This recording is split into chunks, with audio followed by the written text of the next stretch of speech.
이것은 한 명의 인간에게는 작은 발걸음이지만 인류에게는 커다란 도약이다. 아폴로 11호가 달 착륙에 성공한 이후 닐 암스트롱이 한 이야기죠. 오늘로 인류가 달에 닿은 지 51주년이 되었습니다. 아폴로 11호에는 3명의 우주비행사가 타고 있었습니다. 암스트롱과 올드린이 달의 대지를 밟고 기념비적인 말과 행동을 남기는 동안 사령선 조종사인 마이클 콜린스는 우주선에 탄 채 궤도를 돌고 있었습니다. 팀이라는 게 그렇습니다. 누군가 멋진 일을 하려면 다른 누군가는 아무도 주목하지 않는, 그러나 반드시 해야 하는 일을 해야만 합니다. 정작 본인은 달에 내리지 못한 것에 관해 크게 개의치 않았다고 합니다. 그가 남긴 멋진 사진이 있죠. 저 멀리 지구가 있고 가까이에 달이 있고 사령선으로 돌아오고 있는 달 착륙선의 모습입니다. 이 사진에는 지구에 살고 있는 모든 사람들과 달 착륙선에 타고 있는 암스트롱 그리고 올드린이 담겨 있습니다. 사진을 찍은 콜린스만 빼고 말입니다.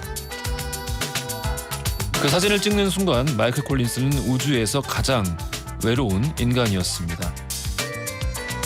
빛이 없는 곳에서 누군가 반드시 해야 하는 일을 하고 있는, 그래서 우리가 전력을 다할 수 있도록 조용히 돕고 있는 모든 분들을 돌아볼 수 있는 하루가 되었으면 합니다.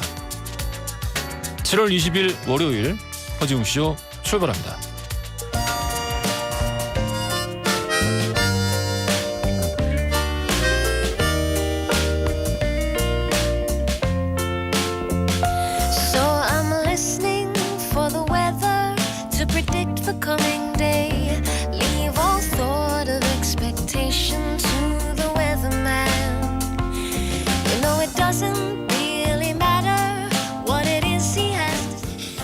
허지웅쇼 1부 첫 곡으로 들려드린 곡은요, 릭 빅 룬가의 Listen for the Weather였습니다. 문원화님, 그런 얘기 해주시는 웅디 좋아요. 웅디의 따뜻한 오프닝 멘트 감사합니다. 아유, 예, 감사합니다. 아침에 썼는데 쓴 보람이 있네요. 추경욱님, 웅디 오늘 아침에 저 02로 전화 오는 거 혹시나 하고 받았는데 청취율 조사 전화했어요. 요즘 청취율 조사 관련 문자가 좀 오네요. 외근 나갔던 길에 얼마나 설레고 떨리던지 몇 가지 물어보시던데 얼떨떨했지만 저 허지웅 씨 확실하게 대답했어요. 조경욱님 감사합니다. 이분 어떻게 커피라도 한 잔. 예, 쿠폰 보내드리겠습니다. 커피 오늘 맛있게 드시길 바라겠습니다. 민용기님, 카센터 운영하는데 너무 덥네요. 매일 아침부터 저녁까지 일하면서 라디오 크게 틀어놓고 일하고 있습니다. 손님들에게 홍보도 하고 있답니다. 자영업이다 보니까 한 달에 2번만 쉬어서 3남매 아이들이랑 아내에게 늘 미안하네요 라고 해주셨습니다. 근데 그 가족분들도 아실 겁니다. 그런 마음. 그게 참 이렇게 열심히 일해주시는 분들이 있으니까 다른 분들이 또 자기 힘을 다 낼 수 있는 게 아닌가 그런 생각이 듭니다. 그런가 하면 또 게시판에 백승훈 님이 정우성보다 웅디가 좋아요라고 해주셨습니다. 저는 저보다 정우성이 더 좋습니다.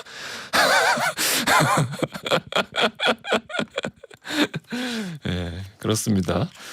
짧은 건 50원, 긴 건 100원이 드는 문자 샵 1035나 무료인 고릴라 또는 허지웅씨 홈페이지에 사연을 남겨주시면 잠시 후 전지적 내편 시점에서 이야기를 나눠보겠습니다. 청소이사 전문 영국 크린에서 필터 샤워기, 문서서식 사이트 예스폼에서 문서서식 이용권을 비롯한 다양한 선물 보내드리고 있고요. 월요일입니다. 영어와 법률 이야기 나눠보는 날이죠. 신유진 허나몽의 무법지대. 오늘은 학교폭력의 실상을 낱낱이 고발했던 이수진 감독의 2014년도 작품 영화 한공주, 이 영화를 통해서 요즘 좀 뜨거운 사건이 있죠. 예, 관련해서 좀 이야기를 해보겠습니다. 무조건 여러분의 든든한 편이 되어드립니다. 전지적 니편 시점, 오늘은 2385님 사연으로 시작하겠습니다. 저는 46살입니다. 20년 동안 살림만 하다가 오늘 증명사진 찍으러 가요. 내일 이력서 제출하고 면접 보러 가는데 저 잘할 수 있겠죠? 용기의 응원이 필요합니다. 2385님, 예, 잘하실 겁니다. 너무 걱정 마시고요. 예, 46이면은 한참 때기 때문에 걱정하실 것도 없고 증명사진도 그냥 오늘 편하게 찍으시고 너무 뭐 잘 나오려고 노력하시지 말고 괜찮을 겁니다. 파이팅! 김숙라님, 제가 머리카락이 길어서 미용실을 가야겠다 라고 말했더니 아들이 엄마 내 여자친구가 미용 배우고 있어. 코도 되게 잘해. 파마도 잘하고. 괜히 돈 쓰지 말고 여자친구한테 머리 잘라 라고 하길래 돈도 굳고 좋겠다 싶어서 아들 여자친구에게 머리를 맡겼어요. 그랬더니 헤어스타일이 쥐파먹은 것처럼 되고 머리카락 길이 맞춘다고 너무 짧게 잘라서 얼굴이 엄청 커 보여요. 결국 제가 다니던 미용실에 다시 갔습니다. 돈은 똑같이 내고 내 머리 내 돈. 그게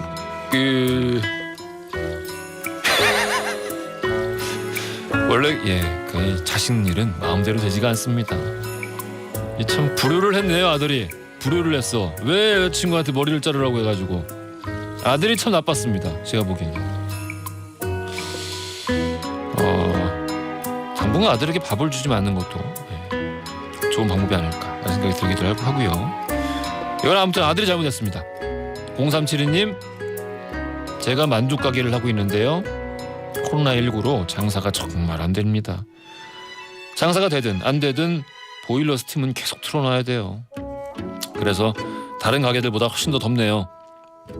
코로나19가 언제 물러갈지 큰일이네요. 소상공인들 파이팅 합시다. 이 생각은 제가 해본 적이 없는데 정말 그 만두 가게 같은 경우는 그 스팀 찜기를 계속 돌려야 되니까 그 정말 그 허연 스팀이 계속 나오고 있고 요즘 같은 날씨에는 정말 너무 힘들겠는데. 오늘 또 안 그래도 습한데 어제 오늘 굉장히 힘드실 것 같습니다. 0372님, 그래도 가게 안에는 에어컨 틀고 계시죠? 예, 좀 힘내시고. 오늘 아침 또 뉴스 보니까 또 많이 좀 진정세로 돌아선 것 같기도 하고 그렇습니다. 예, 희망 잃지 마시고 늘 용기 갖고 끝까지 파이팅 하시길 바라겠습니다. 힘내세요. 0372님. 전지적 이편 시점에서는 여러분의 다양한 사연들 기다리고 있습니다. 짧은 건 50원, 긴 건 100원이 드는 문자 샵 1035나 무료인 고릴라 또는 저희 허지웅씨 홈페이지에 사연을 남겨주시면 추첨 통해서 선물을 보내드립니다.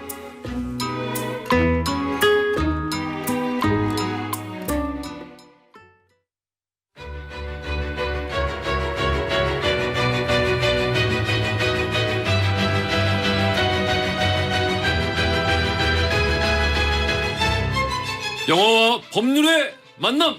신유진 허나뭉의 무법지대.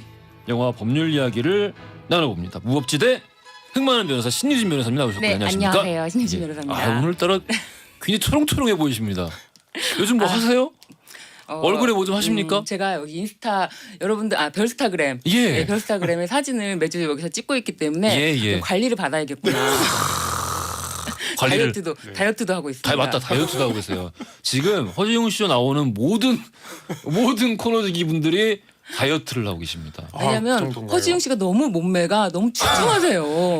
옆에 서 있기가 요즘 저는 안 찍고 있습니다. 예, 저는 안 찍고 있습니다. 여러분들 그냥 알아서 셀카 찍고 가시면 되겠습니다. 신유진 변호사님 나오셨고 또 정많은 평론가 허나뭉 영화평론가님 나오셨습니다. 안녕하세요. 요즘 본 영화 중에 제일 재밌는 영화는 마더. 계속 신작 영화 나오고 있는데 네. 신작 영화보다 마더. 네. 신작 영화 재밌는 거 이제 나올 거라는 기대를 가지고 언젠가 나올 기대를 거라는. 가지고 그러고 있습니다. 유니콘 같은 건가요? 그런 건가요? 통일? 그럼 테넷 언제 개봉해요? 테넷이 이제 8월 개봉이라고 잡혀 있는데 최근에 그 미국에서 여전히 코로나 확진자들이 많이 나오고 있잖아요. 그래서 9월로 미뤄지지 않겠느냐라는 그 보도가 있어서 아마 한국에서 먼저 개봉을 할 것 같진 않아요. 그렇기 때문에 좀 더 기다려야 되지 않을까. 미치겠네요 진짜. 대체 언제 개봉하는 거예요? 아니 그레이하운드 같은 경우는 결국에는 애플 TV로 공개를 했는데 극장 개봉은 이제 안 한다고 하더라고요. 네, 실제로 테넷은 그 크리스토퍼 놀란 감독이 극장 상영을 가장 중요하게 생각을 하잖아요. 아이맥스로 찍었는데 그렇죠. 저기 그 뭐 TV로 볼 수는 없잖아요. 그렇잖아요. 예. 네, 이거는 극장에서 개봉할 텐데. 네. 이거 지금 언제까지 계속 미루는 거야? 지금 벌써 한 2번 밀린 거 아닙니까? 그렇죠. 7월 개봉을 원래 했었는데 7월은 좀 어렵기 때문에 8월로 잠정 확정했었는데 8월도 좀 어려운 그런 상황인 걸로 가고 있습니다. 올해 최고 기대작인데. 제가 청취자 여러분들 대신해서 영화 테넷이 뭡니까? 크리스토프 놀란 감독의 이제 신작 영화인데 뭐 이제 기존에 뭐 인셉션이 됐든 인터스텔라가 됐든 다들 좋아하시는 영화들이 있겠습니다만은 이번에는 좀 이제 그 늘 그 영화 한 편당 그 이제 뭐랄까요 일반 과학 상식 하나씩 들고 나오잖아요. 이번에는 좀 이제 연력학 제2법칙. 그건가요? 네. 뭔가 이제 되돌리는. 그러니까 엔트로피를 줄이는 뭐 이런 방식으로 할 것 같은데. 초기대작입니다. 뭐 대작이고 영화 개봉하면은 크리스토프 놀란 감독을 저희 수요일 코너에 초청하나요? 초대서 딱 나오고 이제 그 엔트로피 감소하는 방식으로 서서히 소멸하는 인사만 하고 사라지는. 저는 정말 실제로 생각해서 그럼 제가 영화에 대한 정보를 드리고 그리고 또 과학하시는 분 있잖아요. 원정호님 또 나오셔서 그렇죠. 과학을 묻고 좋은 기회라고 생각했는데 진짜 요즘 볼 영화가 없어가지고 테넷 좀 빨리 좀 개봉했으면 좋겠는데 또 허나운 평론가님 말씀 들으니까 암담하네요. 김명자님께서 이런 사연을 보내주셨습니다. 무법지대를 듣고 그 주에 볼 영화를 결정하는 한 분. 강남 1970을 아들이랑 보려고 했는데 시간이 안 돼서 혼자 보게 됐어요. 근데 혼자 보길 정말 잘했더라고요. 깜짝 놀랐습니다.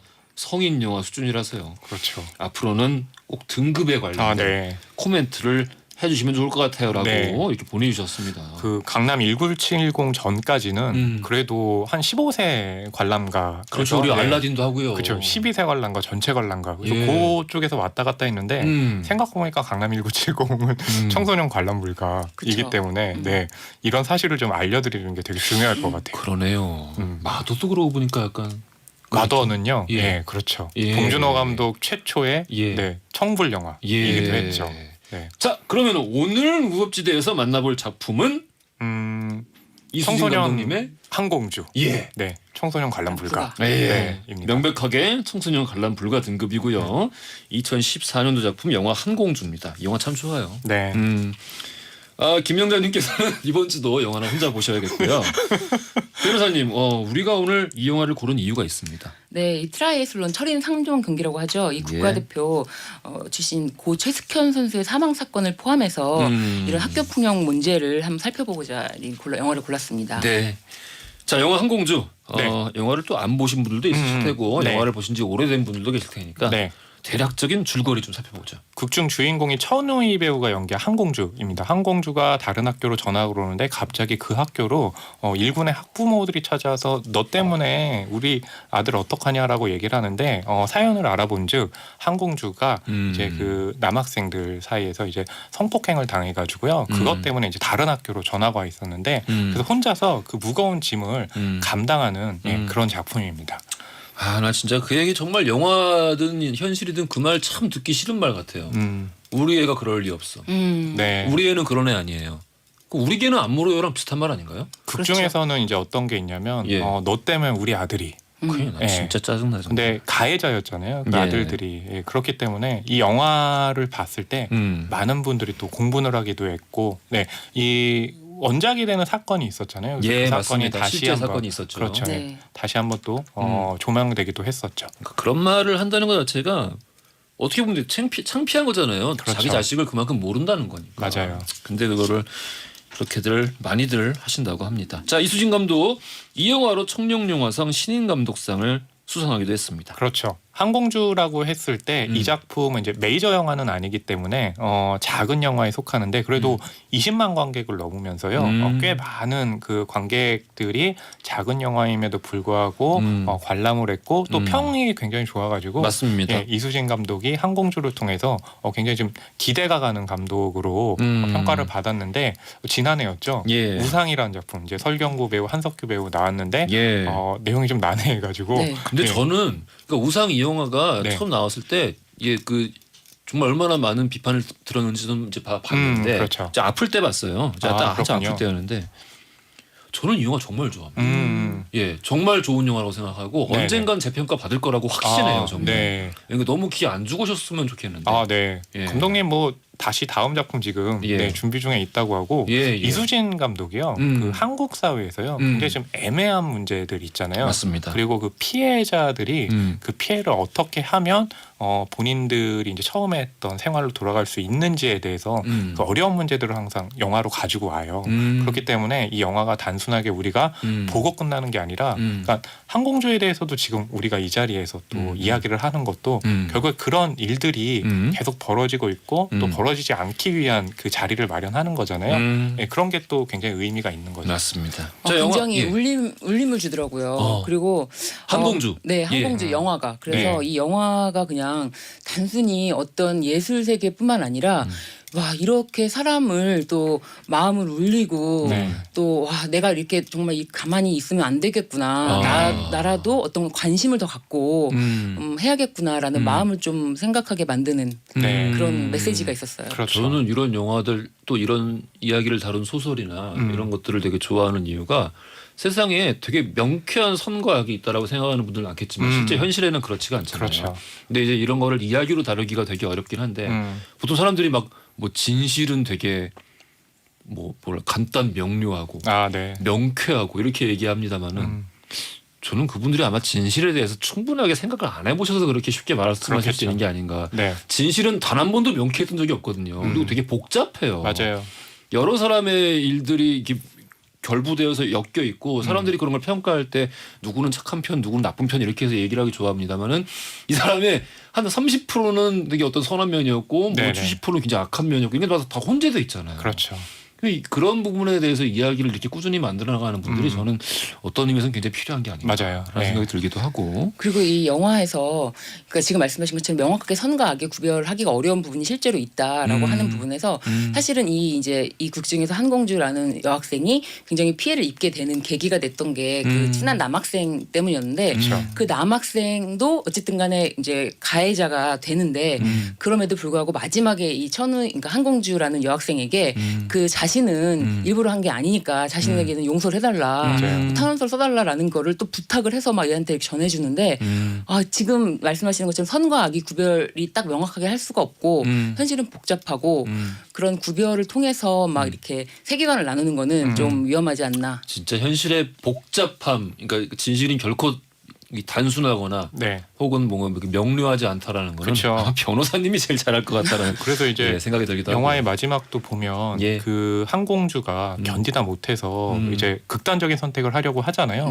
그때 카메라 구도가 굉장히 중요한데 그 한강 다리를 건너는데 그 항공주를 비치는 카메라가 어떤 방식이냐면 버스 안에서 지나치는 광경으로 보여져요. 그러니까 뭐냐면 말한 것처럼 우리는 진실은 쉽게 입에 담을 수 있지만 실제 행동으로 옮길 땐 거리감은 굉장히 멀게 두잖아요. 예, 그래서 이 영화의 마지막 같은 경우는 그 거리감을 좀 아는 게 어떤 의미인지 아는 것도 굉장히 중요하죠. 또 동시에 굉장히 우리가 흔하게 스쳐 지나가는 그 사람들의 사정일 수도 있다. 먼 이야기가 그쵸. 아니라. 맞아요. 근데 이 마지막 장면이 저는 되게 좋았어요. 그러니까는 마지막에 만약에 울면서 끝났다거나 아니면은 이 여자가 그냥 극단적인 선택을 한 것만 보여준다거나 그런 게 아니라 관객에서도 거리를 둠으로써 관객이 느낄 수 있는 그 마음의 공간을 주는 느낌이에요. 이 영화를 보면서 내가 어떤 느낌을 갖는지에 대한 공간을 좀 심어준달까? 맞아요. 그래서 그런 점이 되게 좋았어요. 그렇죠. 네. 이수진 감독의 한공주 살펴보고 있는데요. 여기서 돌발 퀴즈 드리겠습니다. 영화 한공주에서 주인공 천우희 배우는요 노래 실력도 출중한 걸로 알려져 있습니다. 지난해 인기를 모았던 노래까지 틀어주면 너무 쉬운데요. 지난해 인기를 모았던 멜로가 체질이라는 드라마에서도 안재홍 씨와 함께 노래를 불러서 큰 사랑을 받았습니다. 노래 공명이 흔들리는 꽃들 속에서 네 뭐뭐뭐가 느껴진 거야 였는데요. 이 뭐뭐뭐에 들어갈 단어 과연 무엇일까요? 오늘 이 보기는 노래로 드리겠습니다.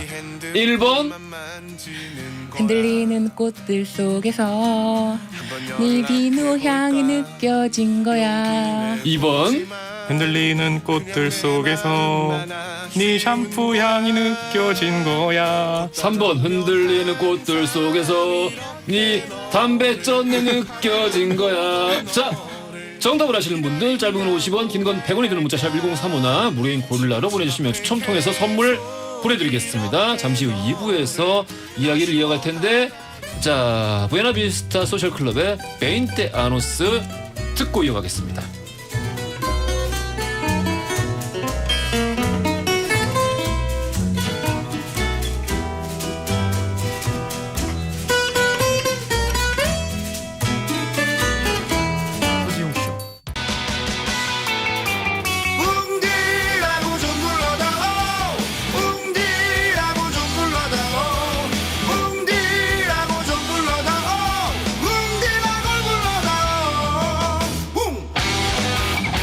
세상을 향한 유쾌한 궁금증 허지웅 쇼.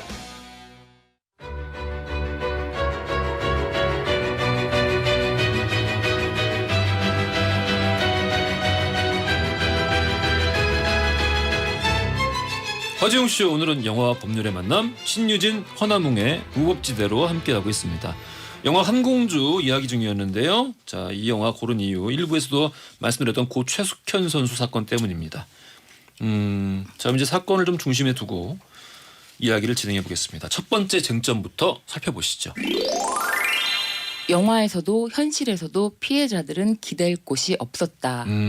영화 속에서는 이제 한공주의 친구가 자살을 했죠. 그렇죠. 한공주는 그래도 어느 정도 견디고 있는데 함께 그 사건에 연루돼서 피해를 받았던 단짝 친구 같은 경우는 화옥이. 네, 그렇죠. 화옥이는 이제 자살을 하는 상황이 되죠.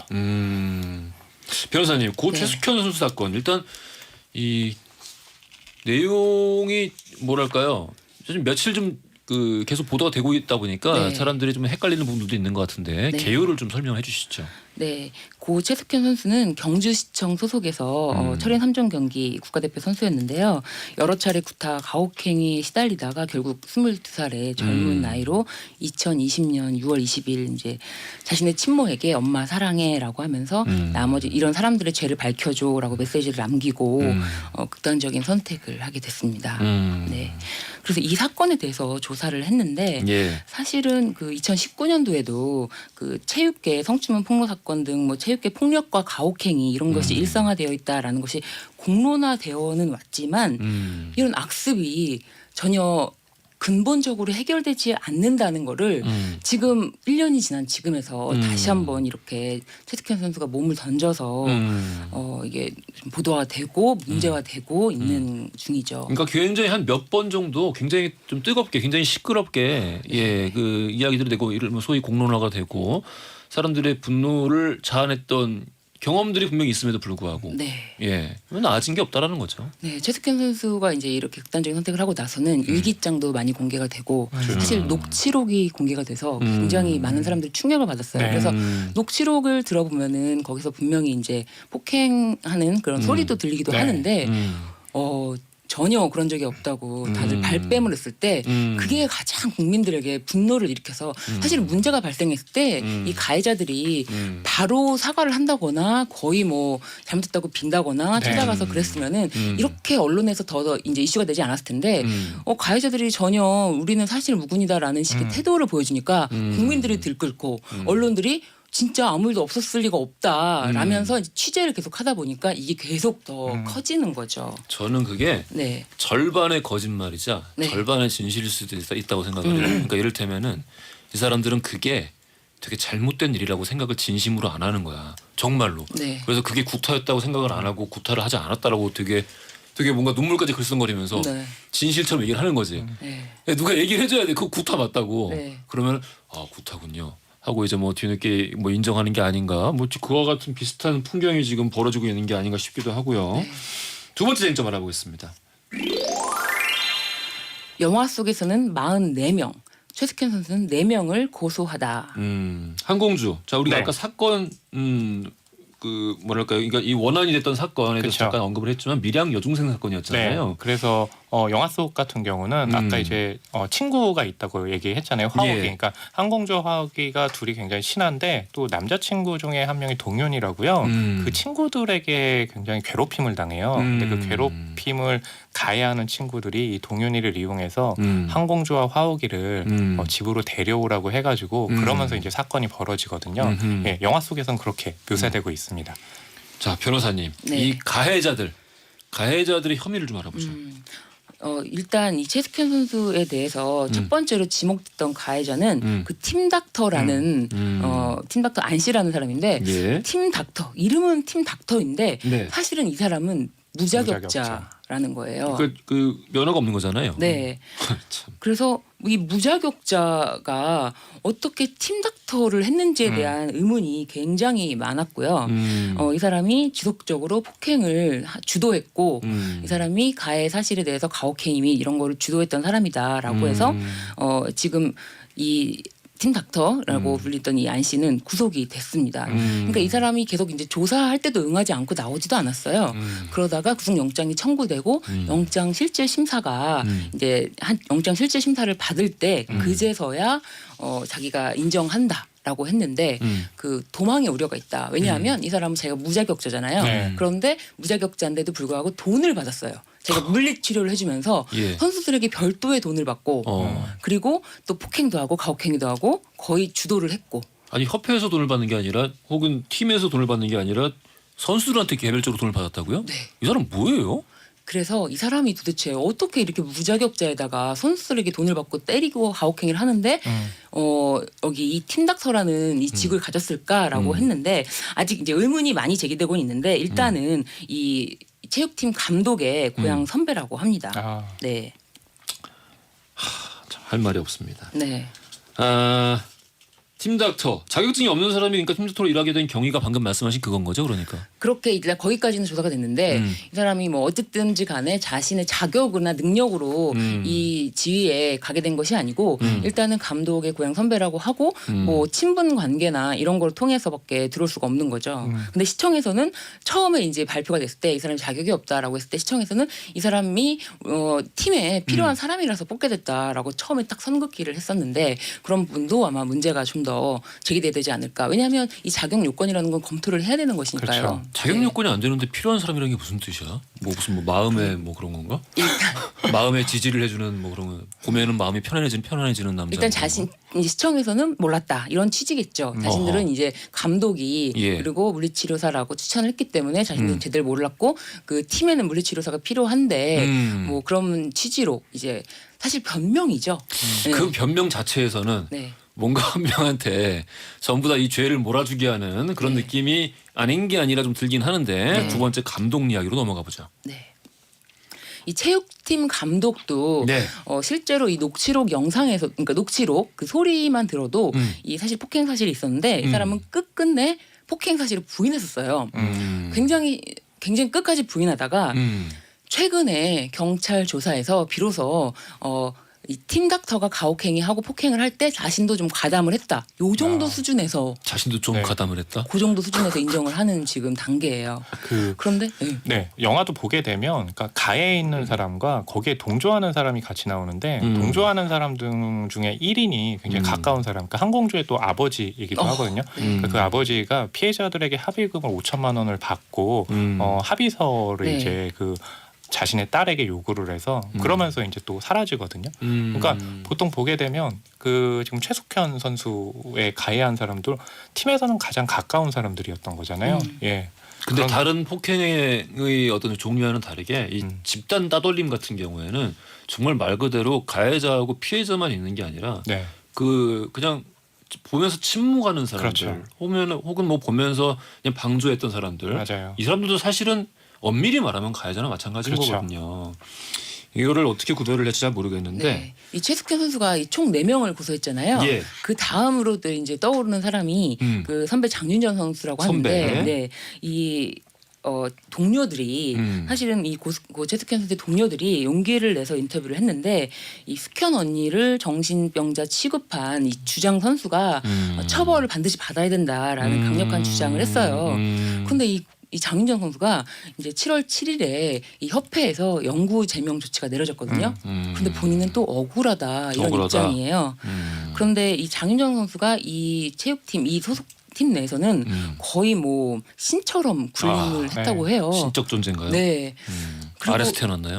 이 감독부터 예. 모든 사람들이 이 장윤정 선수에 대해서 말을 들을 수밖에 없었는데 그 이유가 좀 아쉬운 점인데 이제 성적이 너무 좋아서 성적이 좋아서 네, 팀 성적을 유지하려면은 나가기만 하면은 뭐 메달을 따오니까 이 장윤정 선수의 눈밖에 난 사람에 대해서는 같이 그래서 이제 동료들이 말에 의하면은 모두 한 마음 한 통속이었다 이렇게 증언을 했어요. 그래서 결코 적지 않다. 이 책임에 대해서는 이 동료 선수인 장윤정 선수 책임이 적지 않다라고 했어요. 지금 뭐 기소가 된다거나 영장이 나왔다거나 이런 건 아니죠. 사실 이제 장윤정 선수에 대해서는 지금 조사 중이고요. 사실 예. 그 아까 구속된 사람은 일단 팀 닥터, 네, 팀 닥터는 구속이 됐고요. 나머지도 이제 조사 순서대로 조사를 하면서 구속영장이 청구가 될지에 대해서 결정을 할 텐데 사실은 동료 선수들이 이 고 최석현 선수의 편을 적극적으로 들지 못했던 것도 자신들도 같이 이 장윤정 선수로부터 왕따를 당할 것을 걱정이 되고 두려웠기 때문이다. 어떻게 보면은 이제 이런 얘기를 하는 것도 자신들이 이제 비겁했다라는 걸 인정하는 건데 이 선수들이 그런 이제 진술까지 하면서 최석현 선수에 대해서 계속 시종일관 이 사건이 나고 나서 사실 최석현 선수가 이제 삶을 마감하고 나서도 특히 이제 다른 시각에서는 그 사람이 원래 정신이 좀 많이 멘탈이 약했다. 정신병자 이제 그런 취급을 최석현 선수한테 그렇게 뒤집어 씌우는 거죠. 개인적인 어떤 문제로 이래서 자신의 그 극단적인 선택을 한 거지 우리 팀에서 어떤 문제가 있었던 것은 아니다. 이렇게 발뺌을 하니까 지켜봤던 동료 선수들이 용기를 내서 사실은 그렇게 왜곡하면 안 된다. 최석현 선수가 많이 괴로워했고 이 지목을 하면은 무조건 한 통속이 돼서 괴롭혔다라고 이제 용기를 낸 거죠. 그래서 이제 마지막으로 사실은 그 고소를 했던 사람은 선배 이제 김도환 씨라고 하는데 예, 이분도 이제 선배. 네, 선배예요. 근데 이 선수는 처음에는 다른 가해자들하고 마찬가지로 자기 혐의를 전면적으로 부인을 했어요. 예. 자신은 전혀 폭행에 가담한 사실이 없다라고 해서 사람들이 분노가 이제 너무너무 들끓으니까 그래서 이렇게 말했던 게 굉장히 충격적인데 폭행하지 않았으니 사죄할 게 없다. 아, 그래요. 네, 그렇게 했던 게 너무 이제 충격적이었던 거예요. 당시에 국회에서 그런 일이 있고 또 이제 그 주변에 있던 사람들이 얘기를 하는 게 그 선수가 가장 태도가 안 좋았다라고 해서 또 보도가 되기도 했었죠. 네.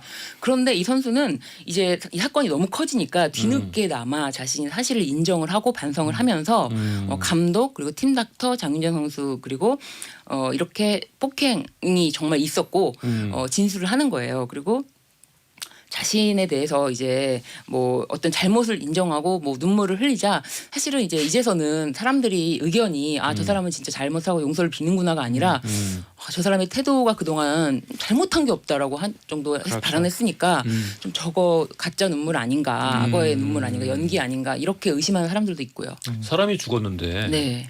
추모를 하지는 못할 망정. 네. 뭐 나는 하지 않았으니까 사죄할 것도 없다라고 이야기를 하는 거는 이게 뭐 어떤 종류의 멘탈에서 나오는 건지. 그러게요. 예. 근데 보면은 이렇게 가해는 개별적으로 하지만 그 개별적인 가해가 모여지면 집단이 되고 또 집단 안에서는 그러다 보니까 그 심각성을 크게 느끼지 못하다가 이렇게 사건이 되어서야 주목을 받으면서 아까 그 얘기 했잖아요. 전 처음에 놀란 게 처음에 보도됐을 때 엄청 큰 사건이잖아요. 네. 지금 가해한 사람들이 그렇게 크게 반성한 사람이 없죠. 심각한 걸 느끼지 못하다가 그 후에 막 보도가 더 되고 했을 때 그제서야 심각하다는 걸 느꼈다는 것도 굉장히 문제가 많은 거죠. 네. 다음 쟁점 알아보겠습니다. 최석현 선수를 죽음으로 내몬 진술서는 감독이 불러준 것이다. 이게 이제 SBS 단독 보도였는데 네. 내용이 어떻게 됩니까? 네, 사실 이제 최석현 선수가 이미 고소를 한 상태였기 때문에 사실 극단적인 선택까지 하지 않았어도 되는데 이렇게 고소까지 할 용기를 냈는데 극단적인 선택을 한 것은 당시 감독이 경찰과 이제 대한체육회에다가 의견서를 냈고 그 선수 10명 정도의 진술서까지 받아서 제출을 했는데 고 최석현 선수한테 이렇게 얘기를 한 거죠. 다른 선수들이 감독한테 유리한 진술서를 써줬는데 더 반박할 게 있으면 반박해 보시라고 라고 하니까 이제 너무 좌절감이 느끼고 자신이 할 수 있는 것은 아무것도 없다. 자신이 정말 이렇게 괴롭힘을 당해서 극단적인 선택을 한 것에 대한 증명을 할 수 없는 이 현실이 너무 참담한 거죠. 그래서 극단적인 선택까지 한 게 된 건데 이 감독 선수들이 나중에는 그거를 이제 SBS에서 단독으로 인터뷰를 하면서 용기를 내서 고백을 한 거죠. 네. 그 감독이 사실은 예. 그런 진술서 쓰도록 강요했고 불러줬다. 이렇게 용기를 낸 거죠. 그 영화에서도 보게 되면 네. 한공주가 견디다가 네. 흔들리는 시점이 언제냐면 그 아버지가 와가지고 합의서를 가져오는데 그 합의서에 대한 내용은 말하지 않고 딸에게 그냥 여기 사인만 하면은 뭐 괜찮아질 거야라고 그렇죠. 해서 그 내용을 읽지도 못하고 딸인 한공주가 이제 사인을 했는데 그게 알고 보니까 그 가해 부모들에게 맞습니다. 해주는 거였어요. 네. 협회 관계자들도 이제 부적절한 발언을 좀 했죠. 네. 심지어 이 장례식장에서 그 협회 관계자가 외부에 피해 사실을 알리지 마라. 그리고 최숙현 본인이 극복하지 못한 거다. 아하. 그리고 하여튼간 다른 사람들에 대해서 어떤 이런 입단속을 하면서 이 극단적인 선택에 대해서 개인의 탓으로 돌리는 발언을 했던 거죠. 그리고 또 이 당시에 장례식장에 와서 사죄를 못할 망정 이 감독은 자신에 대해서 좀 용서를 해달라라는 문자를 보냈던 거예요. 문자요? 네, 문자요? 네, 문자를 보내서 뭐 입을 꼬맸대요? 자신에 대해서는 좀 봐달라 이런 식으로 문자를 보내서 이 부친이 굉장히 이에 대해서 좀 좌절감을 느끼고 사실 그 아까 말했던 남자 선수 선배 김도환 선수는 왔었는데 이 당시에 이미 너무 뻔뻔하게 이제 가해 사실을 부정한 뒤에 왔기 때문에 네. 그런 어떤 자신의 진심 어린 사과나 사죄가 좀 많이 반감된 상태였죠. 최숙현이 극복하지 못한 거다 이런 말, 네. 이 네. 굉장히 익숙하게 듣는 말인데 집단 떠돌림이 있는 곳이나 그쵸.